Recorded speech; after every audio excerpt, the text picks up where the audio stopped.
ও দেখো ছেলে মেয়েরা পিকনিক করছিল, আমি একটু দেখতে এলাম বাড়ি থেকে এই দুটো তিনটে বাগানের পরই।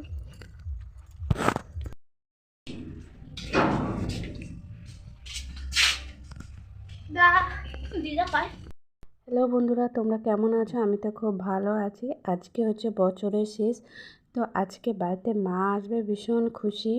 আর চলো, আমি রান্নাবান্না আমার প্রায় হয়েই গেছে, চলো দেখাচ্ছি।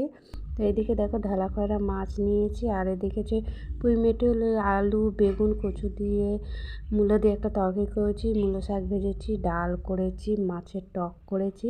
আর মা অলরেডি চলে এসেছে। তো মা দেখো এসেই যে মেয়ের কি কাজ আছে দেখো একবারে করতে বসে গেছে। মাদের এটাই একটা মন যে মা যখনই আসে মা কিছু না কিছু করে। তো দেখো আজকে যে আমার মাদুরটা না ছিঁড়ে গেছে দুপাশটায়, তো মা বললো দেখ কাপড় ধরিয়ে দিই আর কি। তো দেখো বসে বসে এসেই সেলাই করছে। আর আমার মা দেখো মাথার চুলগুলো না সমস্ত পাকা, মানে মাথায় কোনো কিছু মানে দিতে পারে না, অ্যালার্জি টাইপের আছে, দিলে না এরকম বড় বড় র্যাশ ফোঁড়ার মতন বেরোয়। তো মা দেখতে পাচ্ছ মাথাটায় ঘোমটা দিয়ে আর কি কাজ করছে, কারণ হচ্ছে জামাই এসেছে বলে কথা। তো আজকে ছেলেমেয়েরা গেছে পিকনিক করতে যাবে আর কি। তো মেয়ে বলল মা আমিও যাব।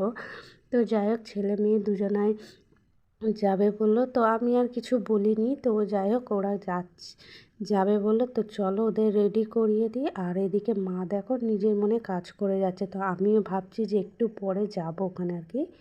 তো দেখো আমি চলে এসেছি, আমার প্রায় রান্নাবান্না হয়ে গেছে বলেই আমি একটু সময় পেলাম বলেই চলে এলাম। তো এখানে দেখো এসে দেখছি ওই যে ওদের খাওয়া দাওয়া হয়ে গেছে, প্রায় পাতা ফেলছে। আর এদিকে দেখো আমার মেয়ে আসে, আর আমিও দেখো চলে এসেছি। আমি যেহেতু আমাদের বাড়ির কাছেই আর কি, তো আমি একটু দেখতে এলাম যে ওরা কী করছে। অনেকটাই বেলা হয়ে গেছে, তো বেলা হয়ে গেছে। তো মেয়েকে বলছি বাড়ি যাই, মেয়ে বললো না একটু থাকি, তুমি থাকো। তো যাই হোক এখানে আমি আছি। এখানে দেখো খুদে ছোট ছোট বাচ্চাগুলোও আছে, আর দুজন খেতে বাকি আছে। তো কোথায় রান্না করেছে চলো দেখাচ্ছি। দেখো এইখানটায় ফিস্টি হয়েছে আর কি, পিকনিক। আর এই যে দুজন লাস্টে বড় দুজন আছে, ওরাই রান্না বান্না করেছে, তো ওরাই লাস্টে খাচ্ছে। তো যাই হোক চলো এবার বাড়ি ফিরবো।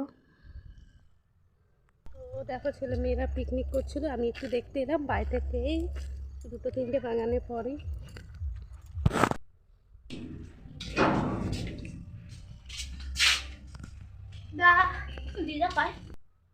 তো দেখো মা এখনো পর্যন্ত করে যাচ্ছে সেলাই। তো চলো এবার আমরা খাওয়া দাওয়া করে নেব। তো মা একটু হেসে নিচ্ছে দেখো।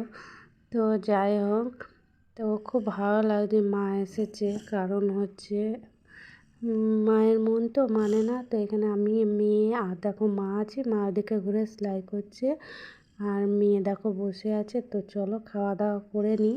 তো ওরা একটু বাইরে খেলতে যাবে বলতে, তো যাই হোক খাওয়া দাওয়া চলো করে নিই, তারপরে আবার দেখা হচ্ছে।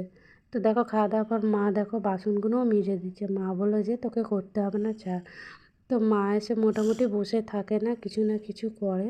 তো চলো।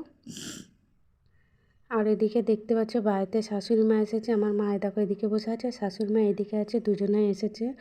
আর শাশুড়ি মাকে আমি জল খেতে দিলাম। আর এসেছিলো সকালেও এসেছিলো, বিকেলবেলার দিকেও এলো। আমি আবার চা বসিয়েছি, চা দেবো।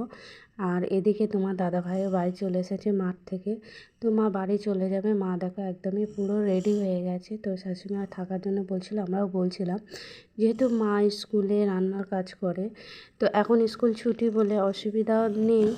আর এ দেখো শাশুড়ি মা দেখো চা খাচ্ছে। মা চা আর খেলো না, বললো না আমি অনেক বেলাতে ভাত খেয়েছি, তো চাটা আর খাবো না।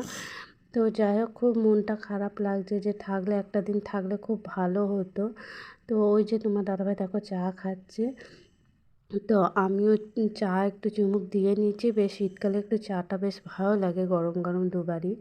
তো চা খেয়ে নিচ্ছি, এরপর মা বাড়ি চলে যাবে। তো মনটা খুব খারাপ।